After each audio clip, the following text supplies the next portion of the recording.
Malam ini kita menyadarkan diri kita, terlebih lagi yang berceramah, jangan kau hanya sampai menyampaikan ayat saja. Hai Abdul Samad, apakah kau yang bicara itu hatimu sudah hidup? Senantiasa merasakan diri, aku orang paling hina, aku orang paling kotor, ditempelkan kening ke lantai di tempat yang diinjak tapak kaki, mengatakan bahwa aku bukan siapa-siapa. Umur diberikan Allah 40, 60, 70. Berapa yang kupakai untuk menolong agama Allah? Berapa yang kupakai untuk mengingat Allah? Mata, tangan, telinga, kaki akan diminta tanggung jawab di hadapan Allah. Dulu dibangga-banggakan, dihormati, dimuliakan. Yang kami muliakan Al-Mukarram, Al-Ustadz. Tapi pada saat tiba masanya, yang kita bawa tak lain tak bukan innallaha la yanzuru ila ajsamikum. Allah tak menengok badan, fisik, bentuk tubuh, baju, ini sampulnya saja. Wala ila suwarikum, Allah tak menengok rupa, wajah. Walakin yanzuru ila qulub, hati kamu yang bersih itulah yang kau bawa menghadap Allah Subhanahu wa taala. Yauma la yanfa'u malun, harta tak berguna, wala banun, anak tak bisa menolong, harta tak berguna, anak tak mampu menolong, illa man atallah, kecuali orang yang datang menghadap Allah biqalbin salim, dengan hati yang bersih, hati yang tulus, hati yang memercikkan cahaya iman, hati yang bersih dari hasad, busuk hati, sum'ah, riya, takabbur.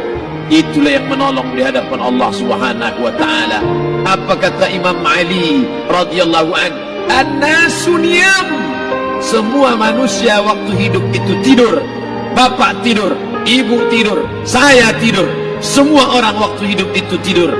Falamma matu, ketika dia mati, disitulah dia baru terjaga dari tidur panjang. Saat Israel mencabut nyawa, ditarikkan adalah satu centapan yang kuat. Disitulah kita baru terjaga dari tidur panjang. Betapa aku meninggalkan salat, betapa aku tak berzakat, betapa dulu kekuasaan. Aku lulus umur 30, pensiun 58, 28 tahun, apapun tak pernah kubuat untuk agama. Sibuk membesarkan anak, sibuk mengurus warisan. Anak pun tak ingat dengan kita, karena kita lupa menanamkan pendidikan agama di dalam otak kepalanya. Harta yang banyak tak sempat menolong agama Allah. Anak tunggal semata wayang tak sempat dididik agama. Istri meninggalkan dalam keadaan stres susah hatinya, karena dia tak diajarkan sabar menerima ridha ketetapan takdir Allah. Dan paling celaka, tak pernah anggota tubuh ini dipakai untuk berzikir, muhasabah, mengingat Allah. Tak pernah mata dipakai menengok Quran, kitab suci Allah. Tak pernah dipakai hati merenung sejenak, apa yang akan kubawa mati menghadap Allah Subhanahu wa taala. Abdul Samad dari dalam tanah naik ke atas tanah, ceramah, masuk balik ke dalam tanah. Yang kau bawa apa? Baju koko tinggal, peci tinggal, pakaian kehormatan tinggal. Yang kau bawa kain tidak berjahit, disobek, kerak. Itu yang akan menyampul kulitmu, yang selama ini kau dimandikan, dibersihkan oleh ibumu dulu 60 tahun yang lalu. Sampai masanya kau lupa kapan kau dimandikan dulu. Sekarang ruh melihat, disebut dia ruh karena dia raha ya ruhu ruh, seperti aroma semerbak yang datang pergi hinggap. Ruh sampai masanya dia datang masuk ke dalam jasad, ruh sampai masanya dia pergi meninggalkan jasad. Malam ini dimuliakan Al-Mukarram Haji Abdul Samad LCMA. Kenapa Abdul Samad ini dimuliakan? Karena ruh hinggap sejenak sebentar, sampai masanya besok pagi dia ruh keluar dari dalam tubuh ini. Anak yang katanya ayahku sayang, istri katanya kaulah abang, sampai masanya mereka tak lagi mau mendekat. Rumah itu saya yang buat, saya yang mengukurnya. Tapi begitu ruh sudah keluar dari badan, tidak satu pun semeter, sesenti, sejengkal, sehasta ada tempat di rumah itu untuk jenazah bernama jenazah Abdul Somad. Mana kawan, sahabat, andai tolan, anak menantu, teman sekantor, semuanya pergi meninggalkan. Yang tetap dibawa, kalau pernah kaki melangkah sholat berjamaah di masjid, kalau pernah tangan mengusap kepala anak yatim, kalau pernah tangan mengucap subhanallah. Nanti di akhir tausiah kita akan berzikir, munajat, muhasabah diri, berdoa, mengenang apa yang akan kita bawa menghadap Allah Subhanahu wa taala. Datang malaikat membawa kain kafan dari cahaya, akan menyambut ruh yang mulia. Hadis riwayat Ahmad bin Ambal dalam kitab Al-Musnad, turun malaikat berlomba-lomba membawa kain putih dari cahaya, menunggu ruh akan keluar. Ruh menetes seperti embun di ujung daun. Daun tidak bergoyang, ranting tidak patah. Ruh menetes pelan turun ke dalam kain kafan, dibawa malaikat ke pintu langit. Tak sabar mereka menyambut. Inikah dia yang selama ini berjamaah? Berapa banyak yang masyhur terkenal di bumi, malaikat tak mengenal dia. Ini ruh siapa? Tapi ini bukan LCMA, dia bukan ustaz, dia bukan ulama, tapi imannya dalam, kekuasaan dipakai menolong agama Allah. Ruhnya keluar di bawah, semua malaikat mengucapkan salam. Inilah orang yang selama ini kami tunggu-tunggu, catatannya sudah lama. Setiap pagi petang malaikat subuh membawa catatan namanya, malaikat malam membawa catatan namanya. Kami merindukannya. Begitu orang-orang yang masyhur di langit tapi tak dikenal makhluk bumi.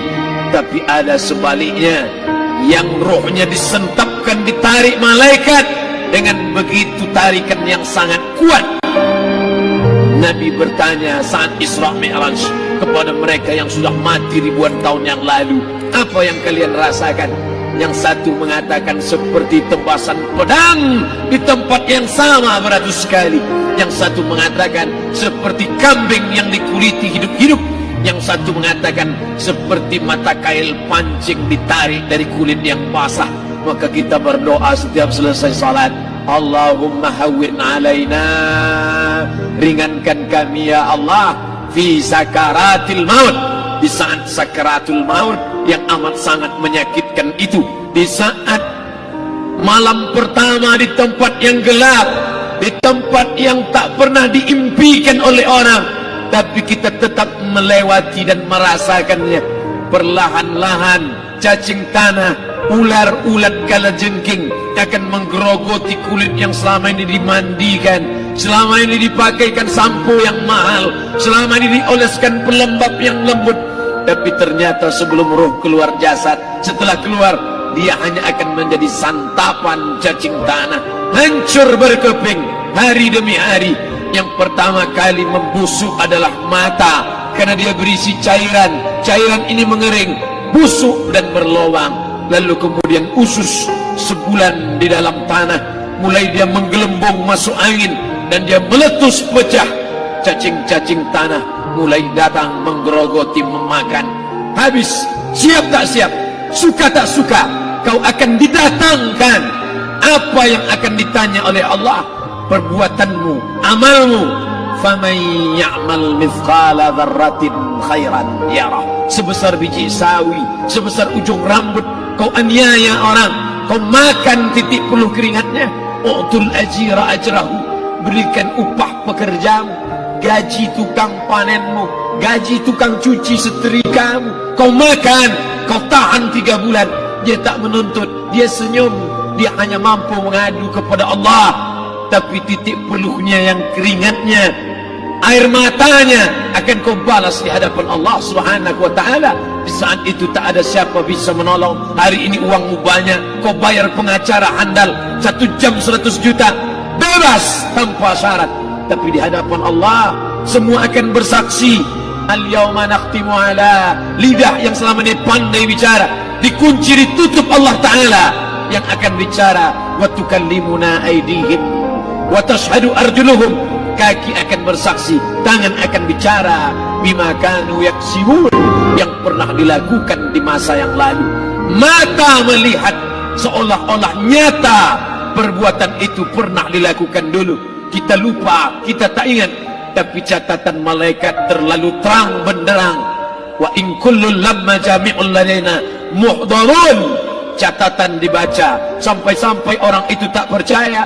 Ma li hadzal kitab, kenapa buku catatan saya ini la yughadiru saghiratan, yang kecil-kecil, wala kabiratan, yang besar-besar, ahsaha, semua tercatat dalam buku catatan yang nyata. Dalam surat Al-Isra apa kata Allah? Iqra. Hari ini kalau dikatakan Iqra baca Quran, Iqra baca Yasin, malam Jumat Iqra baca surat Al-Kahfi, tapi sampai hari itu Yasin tak bermakna, Al-Kahfi tak lagi disuruh baca karena hidup sudah berakhir. Iqra, baca. Apa yang kau baca? Kafa binafsikal yawma alaika hasiba. Baca buku catatan amal. Sampulnya dosa, isinya dosa. Catatan kakinya dosa, sampul penutupnya dosa, bibliografinya dosa. Sampai ia pun tidak percaya, kenapa aku hidup hanya dosa saja. Saat itu dia mendengar teriakan azab, saat itu dia menyaksikan pekikan teriakan sakitnya siksa. Rabbana, ya Tuhan kami, farji'na, balikkan lagi kami ke dunia. Rabbana, ya Tuhan kami, absarna, mata kami sudah melihat azab, wa sami'na, telinga kami sudah mendengar sakitnya pekikan teriakan jeritan.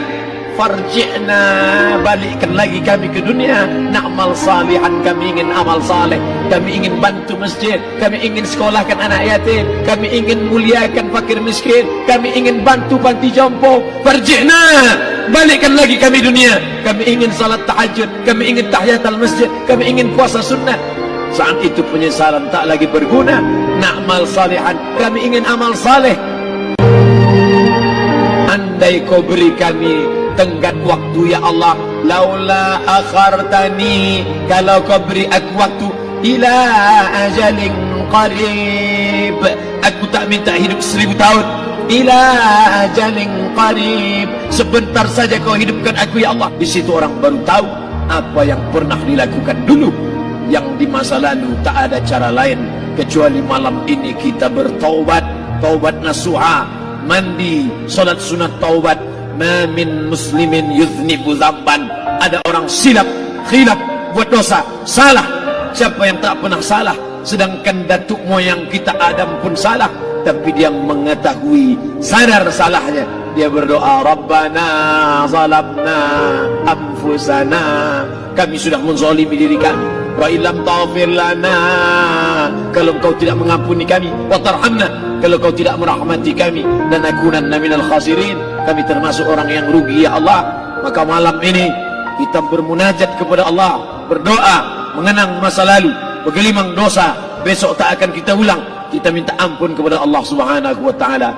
Astaghfirullahalazim, astaghfirullahalazim, astaghfirullah.